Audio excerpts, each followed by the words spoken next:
आप सभी को जय मसीह की, प्रभु यीशु मसीह के नाम से आपको शांति मिले।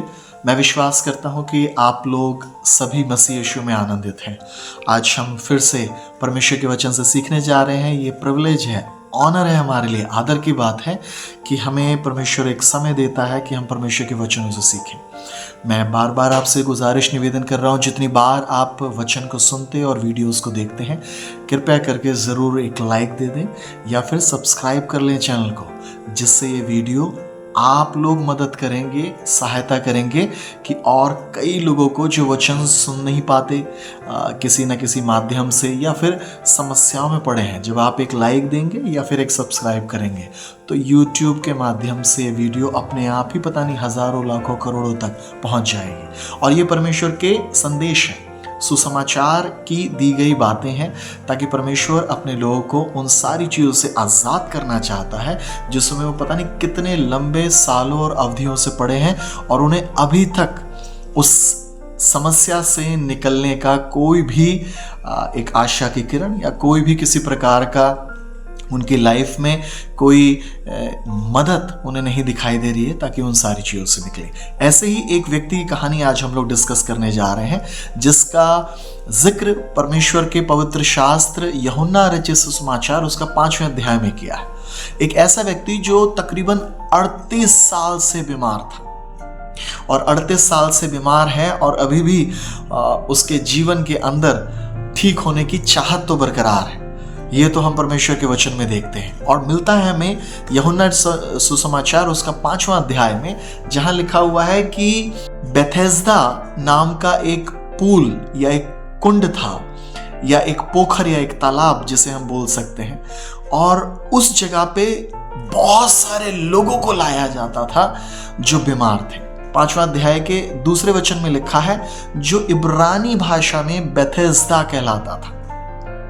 अब इस शब्द इब्रानी भाषा या हिब्रू वर्ड का मतलब है पूल ऑफ मर्सी, दया का घर। और इसी दया के घर में बहुत अपेक्षा और आशा भरी नजरों से बीमार लोगों को लाके रख दिया जाता था, छोड़ दिया जाता था इस कुंड के चारों तरफ। और ये कुंड जो था वो पानी से भरा हुआ था और ये मान्यता थी कि जब परमेश्वर किसी को चंगा करने जाता है तो चंगा करने के लिए उसने एक प्रावधान बनाया हुआ है, एक हल निकाला हुआ है कि तुम लोग इसके पास पानी के जो यहाँ है, इस कुंड के अंदर है, इस तालाब के अंदर है, इस पोखर के अंदर है, आम भाषा में जो भी आप समझना चाहें, गाँव में, कस्बों में छोटे छोटे पोखर तालाब होते हैं। आप देखते हैं जहाँ भैंसें नहाया करती हैं या उन तालाबों में बत्तख वगैरह होती हैं, बहुत सारे जीव जंतु पाए जाते हैं वहाँ। उसमें लोग जाकर नहाते धोते भी हैं, शायद वहां से पानी भी पीते हैं। एक इसी प्रकार का छोटा सा कुंड बना हुआ था जहां एक मान्यता थी और परमेश्वर का एक प्रावधान था, जितने लोग बीमार और समस्याओं में पाए जाते हैं वो यहां लाए जाएं, और इसका एक चिन्ह होगा कि अगर वो बीमारी से ठीक होना चाहते हैं तो वो यहां जब एक सरदूत आता था और उस पानी को हिलाएगा, किसी भी प्रकार की बीमारी हो, वो जब सरदूत उस पानी को हिलाए और वो व्यक्ति उसी क्षण विश्वास के साथ उस पानी के अंदर कूद जाए तो वो अपनी सारी बीमारियों से या किसी भी प्रकार की समस्या से तुरंत छुटकारा पा जाएगा। और इस पुल या इस कुंड का जो शाब्दिक अर्थ है मैंने बताया, पुल ऑफ मर्सी या हाउस ऑफ मर्सी। और ये जो दया का घर था, इस दया के घर के पास बहुत सारे लोग पहुंचाए जाते थे और वहां एक व्यक्ति बैठा हुआ था तकरीबन 38 साल से। और 5वें अध्याय के 6 पद में हम वहां यीशु मसीह की एंट्री या यीशु मसीह का आना भी देखते हैं, लेकिन ये अभी 38 साल से यहां बैठा हुआ है। दया के घर में से दया निकली। अब शब्द मर्सी का मतलब क्या होता है? शब्द मर्सी दो चीजों के आधार पर आधारित एक शब्द है। हिंदी में मर्सी को करुणा या दया कहते हैं। दया जो है या करुणा जो है, वो उसके अंदर दो चीजें पाई जानी बहुत जरूरी है। पहली चीज कंपैशन, तरस या रहम, और दूसरी चीज जो है वो है क्षमा। इसीलिए हम देखते हैं एक ऐसी प्रोस्टिट्यूट या एक ऐसी जो देह का व्यापार करने वाली एक स्त्री थी, जिसे आज की आम भाषा में अगर हम बोलें इंग्लिश में प्रोस्टिट्यूट, देह व्यापार करने वाली एक स्त्री, वो व्यभिचार में पकड़ी गई थी। और जब उसे लोग लेके आए थे तो गुरु यीशु ने बहुत सम्मानजनक और प्यार भरे तरीके से दो चीज़ों का वहाँ इस्तेमाल किया। पहला कंपैशन, वो तरस से भर गए, और उसी तरस के अंदर आके चाहे किसी प्रकार के भी इल्ज़ाम लगे हों, चाहे कितना भी ज़्यादा हालात ख़राब हों, उसमें से क्षमा निकलेगी ही निकलेगी। तो कंपैशन, वो तरस से भरे हुए थे, और साथ साथ उन्होंने बोला अगर किसी ने तुझ पे पत्थर नहीं उठाया तो जा, मैं भी तेरा न्याय नहीं करता, मैं भी तुझे क्षमा करता हूं, पर फिर दोबारा से पाप नहीं करना। तो मर्सी का मतलब क्या होता है? दया या करुणा का मतलब क्या होता है? दया और करुणा के अंदर कंपैशन, तरस पाया जाता है। यायर की बेटी पे परमेश्वर ने तरस खाया और वो मर गई थी और चंगी गई। लाजर मर गया था, तरस खाया, और दो बहनों को, उनका भाई और घराने को लौटा दिया गया। और उसके बाद में फिर हम देखते हैं एक ऐसे ही नाइन नगर का जिक्र बाइबल में किया हुआ था। एक विधवा माँ का इकलौता बेटा मर गया था, और बाइबल में लिखा है जैसे ही उस माँ को, उस अर्थी को जाते हुए देखा, यीशु मसीह तरस से भर गए। हाँ, जो मर्सी है, जो दया है, वो करुणा है, वो बिना तरस और बिना क्षमा के हो ही नहीं सकती। चाहे कितने भी इल्जाम लगे हों, चाहे कितना भी भारी भरकम दंड के हालात हों, व्यक्ति मौत की ओर बढ़ रहा है, व्यक्ति हालातों में बद से बदतर पाया जा रहा है, जो दया है, जो करुणा है, वो बद से बदतर सिचुएशन में ही की जाती है। और किस तरह से की जाती है? तरस खाकर, रहम खाकर, और फिर क्षमा कर। और आप उड़ाऊ पुत्र को भी आप देखेंगे बाइबल के अंदर, जो एक बेटा खो गया था, जब वो वापस आया, कितना भारी भरकम उस पे इल्जाम लगा हुआ था, कितने हालात बद से बदतर थे, लेकिन उस पे जब दया की गई तो उसके सारे पापों को भी क्षमा किया गया। और बाइबल कहती है मैं तुम्हारे अधर्मों को जब क्षमा कर देता हूं तो दोबारा से तुम्हारे अधर्म को फिर याद ना करूंगा। इसी अध्याय के वचन 6 में पहुंचकर हमें मिलता है गुरु यीशु एक व्यक्ति को जो 38 साल से बीमार पड़ा हुआ है उसे देखते हैं, और वहां लिखा हुआ है वो बहुत लंबे समय से वहां पड़ा हुआ था, और यीशु ने उसकी ओर देखा, और मैं विश्वास करता हूं, और जब देखा तो उससे एक चीज पूछी। वो बहुत लंबे समय से पड़ा हुआ है, 38 सालों से, और किस तलाश में वहां बिठाया गया है? ताकि वहां के पानी को हिलाया जाए स्वर्गदूतों के द्वारा, डिवाइन ग्रेस, ईश्वरीय अलौकिक एक अनुग्रह के द्वारा, और वो पानी हिले और ये व्यक्ति उसमें जाए। लेकिन बाइबल जवाब देती है, यीशु मसीह ने एक बात पूछी, तू क्या चंगा होना चाहता है? अब जब ये बात यीशु मसीह ने उससे पूछी तो उसका रिप्लाई क्या आया? उसका प्रत्युत्तर आया, हाँ, लेकिन मेरे पास कोई व्यक्ति नहीं है कि जब ये पानी को स्वर्गदूतों के द्वारा उस अनुग्रह में हिलाया जाए तो मेरी मदद के लिए मुझे वहां तक कोई पहुंचाने के लिए नहीं है। मैं इस व्यक्ति का प्रत्युत्तर आज हमारे समय में देखने की कोशिश कर रहा हूं कि वो व्यक्ति क्या कहना चाह रहा था। प्रश्न बहुत साधारण और सिंपल था, क्या तुम ठीक होना चाहते हो, अच्छा होना चाहते हो, चंगा होना चाहते हो? लेकिन उत्तर उस दशा के ऊपर आधारित था जिस कंडीशन में वो पड़ा हुआ था। आज परमेश्वर हमसे बहुत साधारण चीज पूछ रहे हैं, क्या तुम अच्छा होना चाहते हो? क्या तुम ठीक होना चाहते हो? क्या तुम इन सारी समस्याओं से, बीमारी से बाहर निकलना चाहते हो? लेकिन उत्तर क्या है?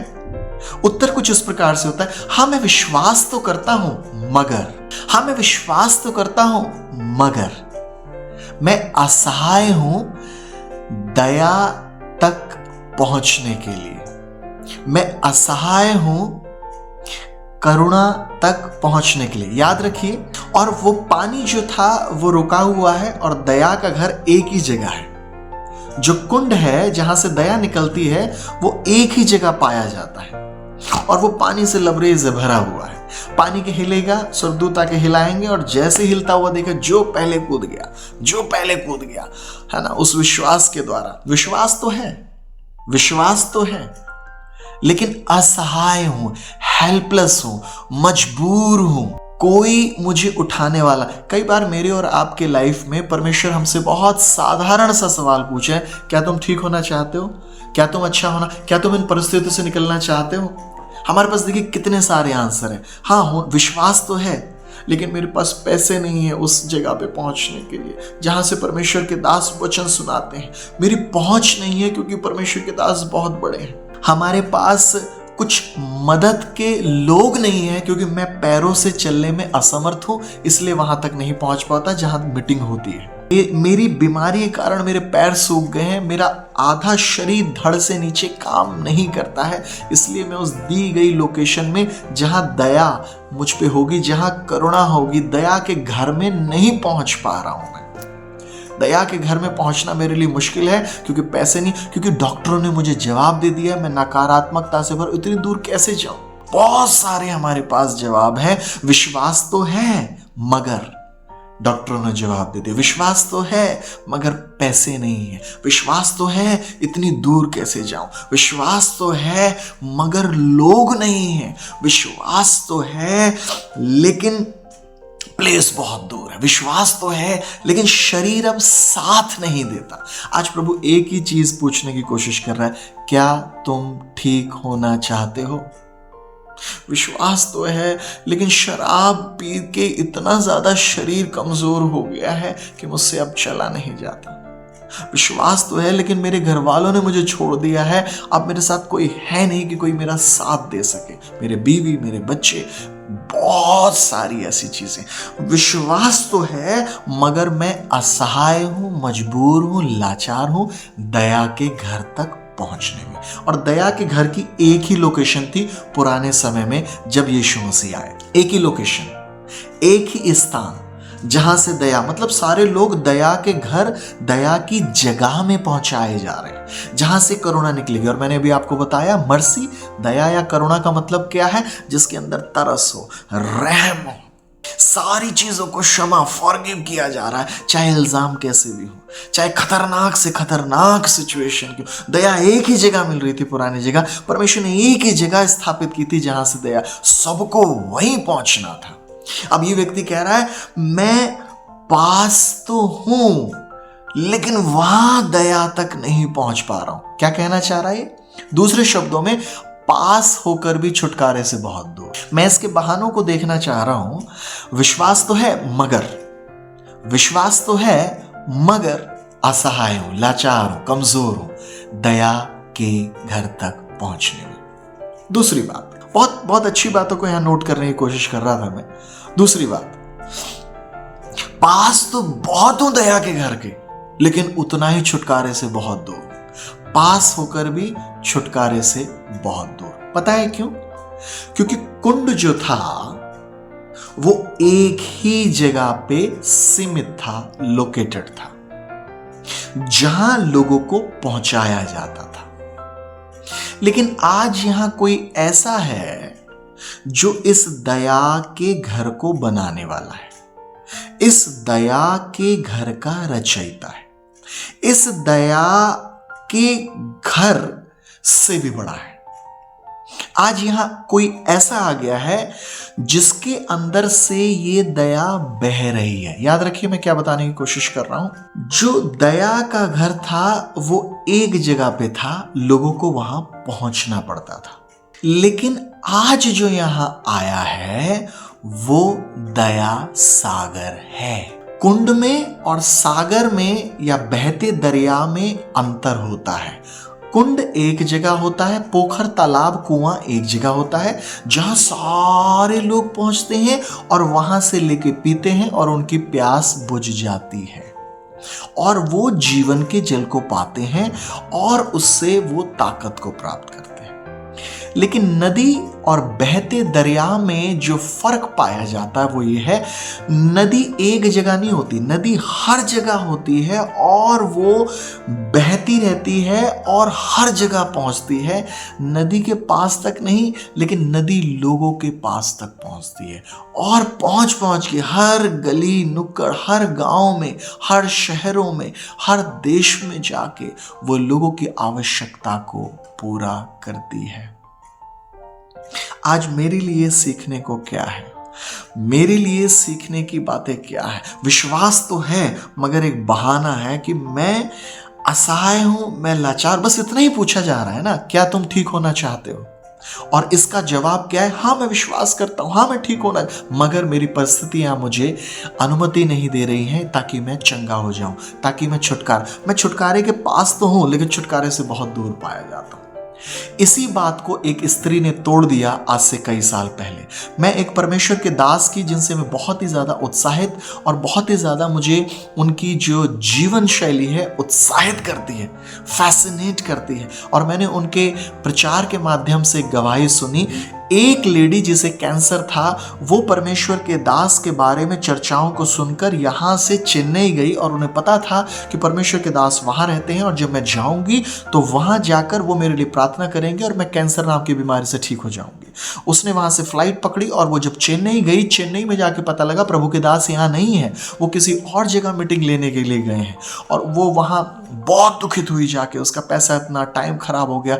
अब कैंसर और ज़्यादा उसके शरीर में बढ़ता चला जा रहा है, ये रोग उसके शरीर में भयानक तरह से फैलता चला जा रहा है। उसने निर्णय लिया कि मैं इस परमेश्वर के दास के पीछे पीछे जाऊंगी और मैं अपनी चंगाई को वहाँ से निकलवा के रहूंगी। उसने पता किया ये मीटिंग कहाँ हो रही है और जिस जगह मीटिंग हो रही थी वो दोबारा वहाँ पहुँच गई। पहले चेन्नई गई, चेन्नई में नहीं मिली। अब जहां मीटिंग हो रही है भारतवर्ष के दूसरे कोने में, वहां वो चली गई और भारत की ये जो लेडी थी जब वहां पहुंची, तब वहां जाते ही इसे पता लगा कि जो मीटिंग हो रही थी वो आज ही को समाप्त हो गई और परमेश्वर के दास यहां से भी चले गए। और उसने देखा टेंट और कुर्सियां तो लगी हैं लेकिन ना वहां परमेश्वर के दास है ना वहां कोई लोग, और वो फूट फूट के रोने लगी, फूट फूट के रोने लगी। वो दया के घर के पीछे जा रही थी जहां से दया निकले, करुणा निकले, तरस निकले, रहम निकले, क्षमा किए जाए, मैं हील किए जाऊं, मैं कंप्लीट हो जाऊं। लेकिन उसके बाद जब उसे पता लगा कि अब परमेश्वर के दास यहां से जा चुके हैं, वो फूट फूट के रोने लगी। और कुछ समय के बाद वहां एक व्यक्ति आया और उससे पूछने लगा, क्या हुआ, तुम क्यों रो रहे हो? उसने अपनी सारी कहानी बताई कि मुझे इस बीमारी से मैं ग्रसित पाई जाती हूँ और मैंने परमेश्वर के दास के बारे में सुना और मैंने सोचा कि मैं वहाँ जाऊँगी, उनके घर पे, उनकी जगह पे जहाँ वो सत्संग लगाते हैं, जहाँ वो प्रार्थनाएं करते हैं और लोग ठीक होते हैं। मैं चेन्नई उनके घर पे गई, वो नहीं मिले। मैं दोबारा से यहाँ आई, मुझे पता लगा मीटिंग हो रही थी, वो यहाँ भी नहीं मिले। मैं क्या करूं? मैं अपनी बीमारी से और अपने शरीर से लाचार हूं, मैं समस्या में पड़ी हूं, अब मुझे कौन निकालेगा? वो भी यहां से चले गए। जब ये रो रही थी फूट फूट के, तब उस व्यक्ति ने उससे कहा, क्या तू चंगा होना चाहती है?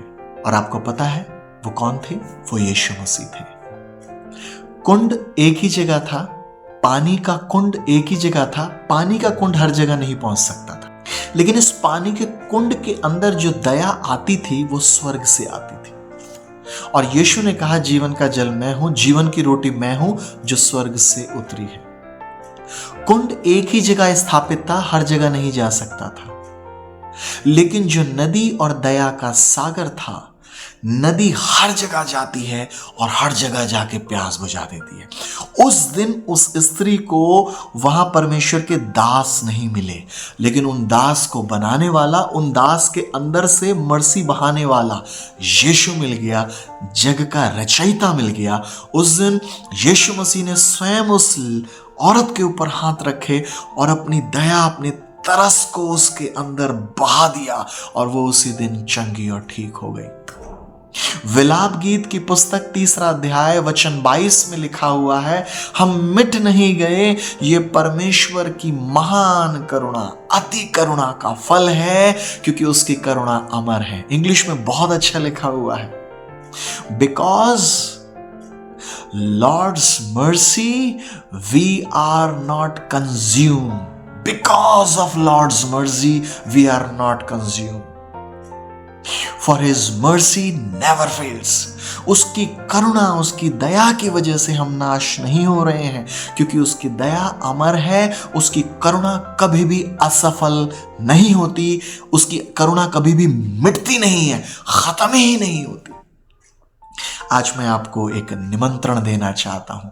दया का घर एक ही जगह स्थापित था, लेकिन दया सागर हर जगह बह रहा है और उसका नाम है यीशु मसीह। यीशु दया के सागर को आप अपने जीवन में ले लीजिए। अगर आज आप कह रहे हैं हाँ मैं विश्वास करता तो हूँ, लेकिन इतने सालों से मैं घर पे पड़ा हूँ, मैं उस जगह नहीं जा सकता जहाँ दया निकल रही है, जहाँ दया उमड़ रही है। वो प्रचारक जिसे मैं यूट्यूब पे सुन रहा हूँ कई साल से, मैं नहीं जा सकता, मेरे पास पैसे नहीं है, इन बड़े व्यक्तियों तक मेरी पहुंच नहीं है। मैं आज आपको परमेश्वर का बेटा होने के नाते आज एक खुशखबरी देना चाहता हूं, आप नहीं जा सकते, लेकिन दया का सागर आपके पास स्वयं आ जाएगा। दया का घर लोगों के पास नहीं जाता था, लेकिन दया के घर के पास लोगों को लाया जाता था। लेकिन एक दिन परमेश्वर ने सब कुछ बदल दिया। अब उस दया का जो घर था जहां लोगों को लाया जाता था, अब वहां ही दया सागर आ गया है। और अब दया सागर आके बोल रहा है, क्या तुम ठीक होना चाहते हो? क्या तुम चंगा होना चाहते हो? ठीक उसी प्रकार ये दया सागर जिसका नाम यीशु मसीह था, हर गली मोहल्ले में जा जाके लोगों को पूछने लगा, क्या तुम ठीक होना चाहते? वो लोगों पे तरस खाने लगा। और आज जब आप प्रचार को सुन रहे हैं, इस वचन के माध्यम से भी आज यीशु मसीह दया का सागर आपसे पूछ रहा है, क्या तुम ठीक होना चाहते हो?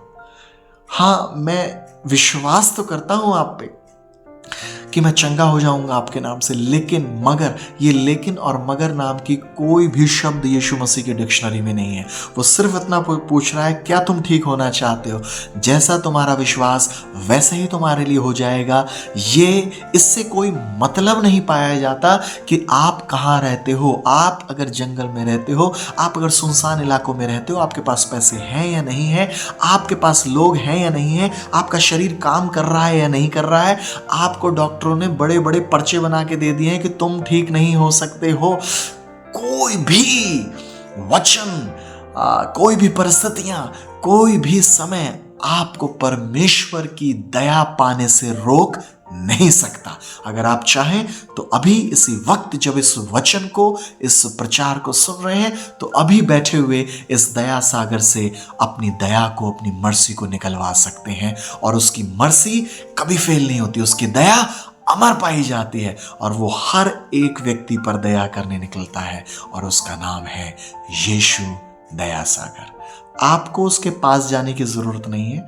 आप जहां हैं साधारण शब्दों से कहें, यीशु मसीह मेरे जीवन के अंदर आ जाओ और मुझे छुटकारा दो। पास होकर भी वो व्यक्ति 38 साल से दूर था, लेकिन आज उसके पास चलकर दया खुद आई है और कह रही है, क्या तुम ठीक होना चाहते हो? उसका नाम है यीशु दया सागर। यीशु दया सागर आज आपसे पूछता है, क्या तुम ठीक होना, क्या तुम चंगा होना चाहते हो? मेरा अनुग्रह तुम्हारे लिए काफी है। प्यारे प्रभु जी, मैं प्रार्थना करता हूं, आज जितने लोग इस वचन के माध्यम से आपके वचनों को सुन रहे हैं, प्रभु आपकी दया इनके लिए काफ़ी है। यीशु दया सागर इनके लिए काफ़ी है। प्रभु आप दया करें और इन्हें हर तकलीफ, मुसीबतों से निकालें, हर बीमारियां नाश हो यीशु के नाम से जाने पाएं, और आपका तेज, आपके सामर्थ इनके ऊपर आने पाए। यीशु दया सागर हर परिस्थितियों में इनके लिए काफ़ी है। छूट जाओ, आज़ाद हो जाओ, और हर प्रकार से यीशु की चंगाई को अपने अंदर ले लो। यीशु का सामर्थ तुम्हारे लिए काफ़ी है, यीशु का अनुग्रह तुम्हारे लिए काफ़ी है, क्योंकि यीशु दया सागर तुम्हारे चौखट पे, तुम्हारे घर पे, तुम्हारे बिस्तर के नज़दीक तुम्हारे पास खड़ा है। अपनी चंगाई को उससे ले लो। सारा आदर मान आपको देते हैं, यीशु ही के नाम से मांगते हैं, आमीन। आप विश्वास करें, आप चंगे हो चुके हैं। यीशु की शांति आप में बरकरार पाई जाए। जय मसीह की। धन्यवाद। जय मसीह की सबको। मैं आशा करती हूँ आप सब इस वीडियो के माध्यम से आशीषित हुए हैं। कृपया चैनल को लाइक, शेयर और सब्सक्राइब जरूर करें ताकि और भी लोग आशीषित हो सके। आप अपनी प्रार्थना का विषय हमें बता सकते हैं। इस वीडियो के नीचे डिस्क्रिप्शन बॉक्स यानी विवरण बॉक्स में जाके प्रार्थना अनुरोध फॉर्म भरें ताकि हम आपके लिए प्रार्थना कर सकें। इस चैनल को आर्थिक रूप से मदद करने के लिए आप UPI या पेपैल के माध्यम से अपना उपहार भेज सकते हैं।